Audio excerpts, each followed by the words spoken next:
The Russians, other than adding more poorly trained infantry, I think they are at their limit. The Russians are an adaptive army. They might have been a very bad army. I don't understand why the administration is reluctant to provide the Great Eagle drone. Hello, I'm Bill Browder, and welcome to the show where we delve into the mind of Vladimir Putin. In this series, I'll be speaking to the people who know his story, who've lived the consequences of his actions, and who understand how he works. This is Inside Putin's Mind. I'm Bill Browder.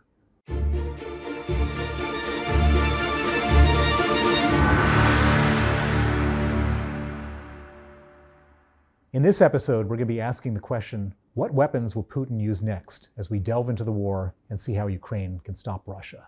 But first, here's everything you need to know about the weaponry of war so far. The Russian invasion of Ukraine has put the capabilities of modern warfare on the world stage. So what weapons are being used in Ukraine? The cluster bomb. The cluster bomb has a hollow shell with thousands of smaller bombs inside. These bombs scatter small bomblets over a wide area, which can result in a significant number of casualties.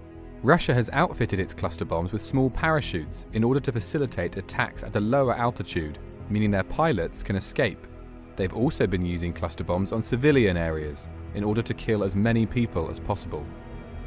Vacuum bombs. Also called thermobaric weapons, these are one of the most brutal war weapons. The bombs are filled with explosive and chemical mix, which causes supersonic blast waves obliterating anything in their path on explosion. They are referred to as vacuum bombs because they suck in the oxygen from the surrounding air to generate a powerful explosion. Bayraktar TB2 drone. Remote-controlled drones mean pilots no longer have to risk their lives.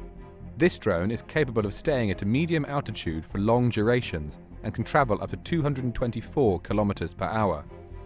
The Bayraktar TB2 can also be armed with 4 laser-guided bombs.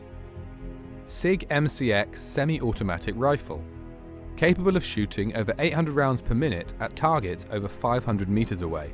The main reason this weapon was chosen by the Ukrainian Special Forces is because of its stealth. It's so quiet with the suppressor, the Russians can't even locate where they are being shot from. 9K-720 Iskander ballistic missile. These missiles have destroyed homes, hospitals and schools in many Ukrainian cities and have a range of 500 kilometers.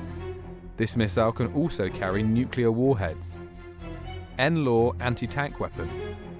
Weighing just 12.5 kilograms, NLAW is a portable, shoulder-launched system that can be used by a single operator. It can destroy a heavily protected modern battle tank with one shot at a range of 800 meters. T-90 Russian tank. Russia counts the T-90 as among its best battle tanks. Its top speed is 60 kilometers per hour, and it's operated by 3 soldiers. Despite being one of the war's most dangerous weapons, the Russians have lost at least 50 T-90 tanks since the war began. I'm now joined by Major General Chip Chapin, a previous guest on this show.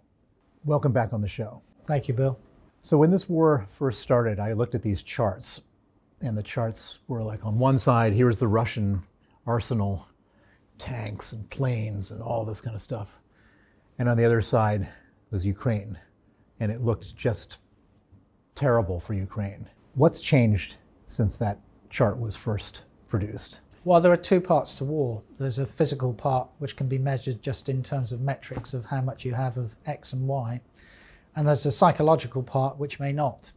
So it's not just better weapons, better food. It's really whoever inspires and whatever inspires, that is the key thing at the end of the day. And one of the big mistakes, or 3 mistakes really, that Putin made were, firstly, he thought the Russian army was better than it was. Secondly, he thought the Ukrainian army was worse than it was.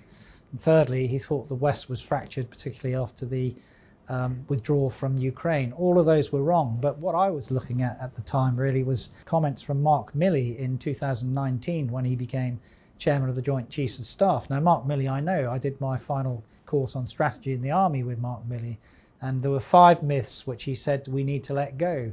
Some of these are absolutely relevant to the current conflict. The first one, wars might be short. Wars will be short, they might not. The second one, armies fight wars. They don't. Nations fight wars. The third one, armies are easy to create. They're not, and the Russians are finding that in the way that the Ukrainians, who'd been trained and training for this really since the 2014 Crimea invasion, had sealed the difference between what they were in 2014 and what they were like in 2022. So we have this this situation where I remember watching the traffic jams of tanks, and then watching the Ukrainians with whatever shoulder-propelled missiles, basically taking away the entire advantage of these tanks with these shoulder-propelled. What did you call them? Well, they were Javelin anti-tank missiles. Javelin anti-tank missiles. And so it didn't matter whether they had 14,000 or none, because everyone who was sitting in one of those tanks was basically burnt to a crisp. And one of the things I've been wondering as all these discussions now are centering on tanks is, why is it such an advantage now for the Ukrainians to have these Abrams tanks or these Leopard tanks from Germany? What's different about that for the Ukrainians than this whole death box from Javelin that we watched? Well, firstly, by itself, it isn't. Now, they reckon that on one basis against, for example, a Russian T-72 versus a Leopard 2 or a Challenger, you have a 2.4 to 4 advantage. That is, that quantum is the same as the difference between a Tiger tank and a Sherman in the Second World War. So 4 Shermans would be needed to take out a Tiger tank. So there's a huge difference in mobility, firepower and protection of a Western tank from a Russian tank. But it's not the tanks by themselves. Using tanks by themselves is a recipe for disaster. If they're isolated, then you get the situation when, if your mobility goes on one maneuver corridor, essentially a road for the Russians, you're a sitting target. Yep. That's why the anti-tank missiles were so effective. So it is absolutely the need to have this combined arms capability of all the arms of the armour, the tanks, the mechanised infantry, the air defence, the engineers and the artillery working together, hopefully with the air, which gives you the best chance of success. But they can lead you to go through the point of weakness in the Russian lines, which you need to identify. And then what people don't understand really is that the psychological part is really a powerful thing. So that leads, if you can break through, to what we call an expanding torrent. Go deep, go behind the lines, sever the logistics. That really paralyzes people's minds. And it's not about reductionism per se, killing X or Y or Z. It's destroying the will to resist. And that's what generalship is really all about. So similarly, we've started to supply the Ukrainians with these long-range missiles, HIMARS, which, as I understand it as a non-military guy, the Ukrainians have longer range than the Russians. So they can stand back behind the point where they can be bombed, send them over and knock out different Russian installations. And as I understand, the U.S. gave the Ukrainians even longer range missiles. Is that going to be enough to disrupt all sorts of stuff that the Russians were thinking as having a big advantage on? It will. You have to first go back to say that HIMARS is actually the delivery system. The rockets are different. Right. So that's the difference between the ATACMS, the range of an ATACMS, and the range of a ground-launched missile. So the difference between a sort of 70K missile and the ATACMS as a 300-kilometer missile. But what those will do is, the Russians are an adaptive army. They might have been a very bad army. Now they're probably just a bad army. But the anecdotal evidence from what's going on in Bakhmut, particularly with the Russian army now sort of taking primus inter pares from the Wagner group, is that their efficiency and coordination between air power, artillery and maneuver is getting better. Their logistics also have been moved to a position where the HIMARS launchers can't take them out. So if you have a longer range missile, the difference between a 70 or 90K delivered from the HIMARS at the moment to 150K, that pushes their logistics further back or degrades them because they're taken out with precision strike. That also means that the tempo of operations is reduced because you need logistics forward to have an operational breakthrough. Otherwise, you're going to do what we call culminate. You run out of offensive power and have to go on the defensive. And essentially, that's what the Russians have done in all their operations from last February. So do you think that these, I think it's 150,000 or 150K, is that going to make a difference? It will make a difference because it puts everything in eastern Ukraine in range, all the logistics of the Russians, and it also brings Crimea into range. Now, really, Crimea is the prize. So the other big thing that everybody talks about is the number of troops. So Russia's a big country. They've got a population of 141 million people. You can't believe a word they say, but they claim that they drafted, 500,000 people recently, and they're going to do another 500,000, possibly, probably. How does that feed into the whole thing? Well, we have to be slightly circumspect on that because we're not really sure that the Russian force generation model, which is not just people, but it's the fact that you need to equip them, you need to feed them, you need to really give them armored mobility, you need to give them tanks. Unless they have that, then manpower or women power, because the Ukrainians certainly are using a lot of women in the forces, per se doesn't give you an advantage. If they're just going to be fed into a meat grinder, then actually that might fracture Russian societies. So it's not necessarily a good thing that the Russians think that they can mobilize that amount of people, another 500,000 in the future, and it could actually blow back onto Putin and lead those sort of fractures in society, which are also dangerous for him in the future. What should we be, the population, be demanding of our leaders to provide, which hasn't been provided, which could change the balance of power in this war? Well, there are. So, for example, from a UK perspective, there's a thing called Storm Shadow, which would be is a cruise missile with a 550-mile range. Now, that, as we saw with the sovereignty issue over Leopard tanks, is an Anglo-French system. So you would need agreement from both the Allies and there may be some parts from Italy. So again, you would need, for sovereign reasons, all three nations to agree to that. There are also those sort of cruise missiles which the Americans could give with very long range as well. Those would be, of course, things which would reach into Russia. Now, from a military perspective, and they're already doing operations in Russia, in Belgorod province, the Ukrainians need to be able to fight a deep battle, that is, to sever the front line from the rear areas. If they can do that with their own indigenous productions, and again, there are a lot of contracts signed between Western countries and the Ukrainians for production of some clever capabilities. So that's probably the better way to go if there's a reticence from politicians in the West who don't want to go up what they perceive to be a escalation risk sort of ladder, which I don't agree with, because the threat really comes from an escalation from a Russian perspective, not from a Western perspective. Other than jets, which I think we both agree should be provided, is there any other category of military hardware which exists that's not on the table that should be on the table? Well, the only other element we haven't really discussed is the maritime flank. Now, inconveniently for the Russians, of course, they're really a continental power with two inconvenient coastlines to the north and south, which frequently freeze in the winter. If you can make a statement again, like they did with the sinking of the Moskva, and take out some more of their maritime capability, particularly around Sevastopol, that again would also shatter the illusion, because it's in Crimea, that the Russians haven't got a price to pay for what they're doing. Well, we really appreciate your expertise on this show. Thank you very much for coming. Thank you very much, Bill.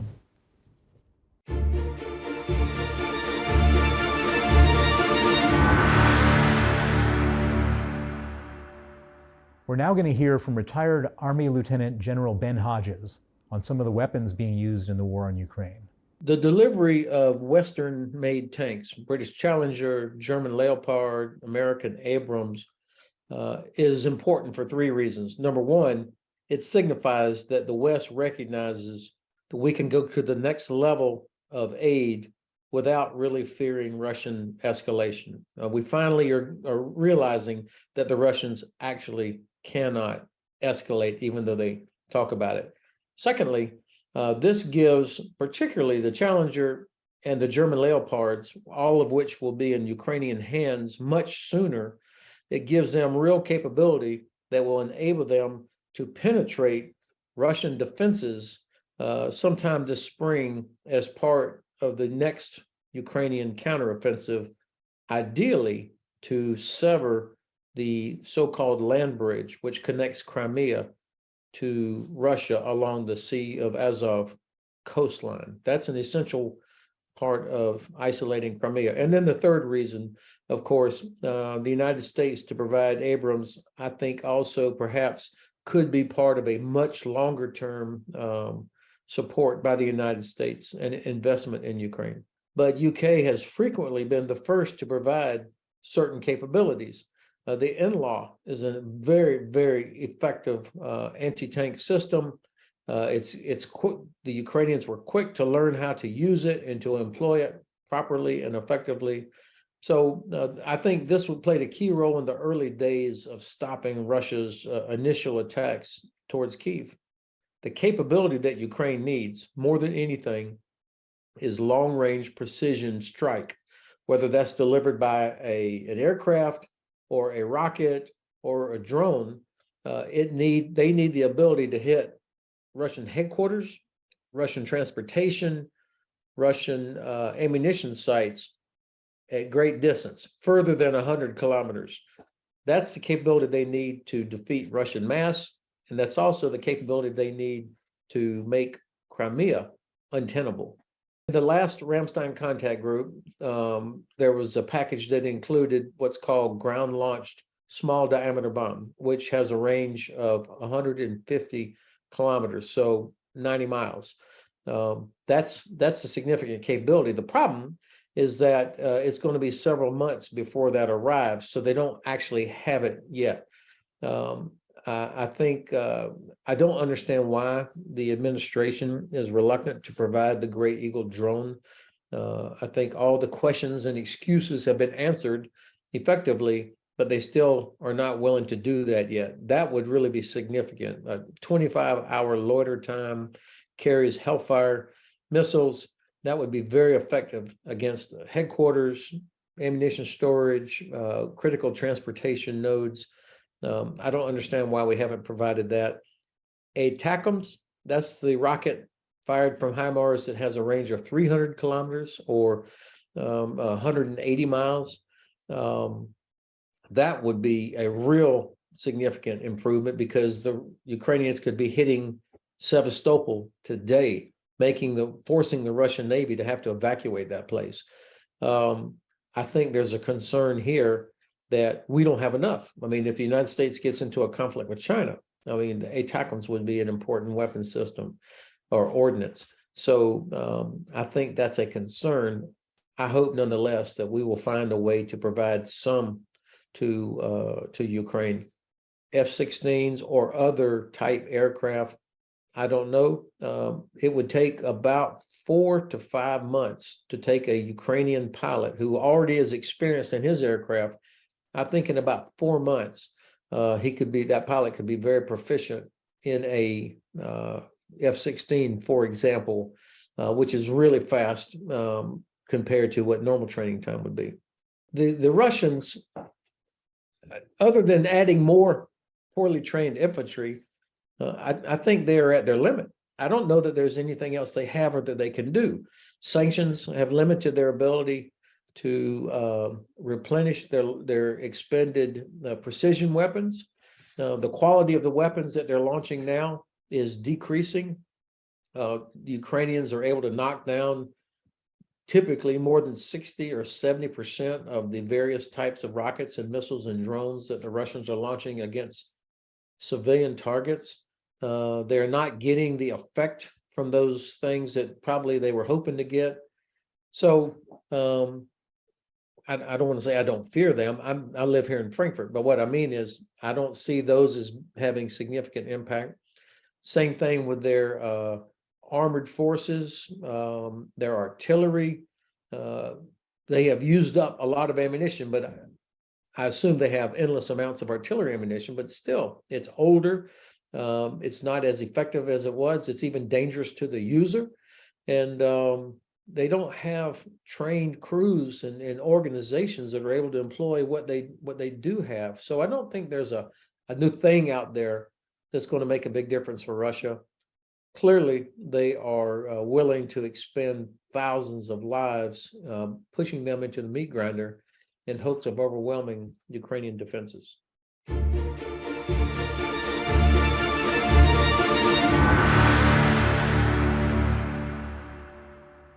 So do the Ukrainians have the weapons to win this war? It sounds like we're getting close to the point where they do. Yes, the Ukrainians need jets. Yes, they could have longer range artillery. Yes, they could have more tanks. But they're now in a position, using intelligence, using willpower, and using motivation, to use the weapons that they have to really cause great trouble for the Russians. As we've discussed, the Russians, of course, have a lot of soldiers. They have a lot of weapons of their own. But because of the Western support, because of the technology that the Ukrainians are getting, it does put them in a position where they can certainly defend their territory and hopefully drive the Russians back further. My thanks to all my guests, Major General Chip Chapman and Ben Hodges. Join us again next time as we continue to delve into the mind of Vladimir Putin.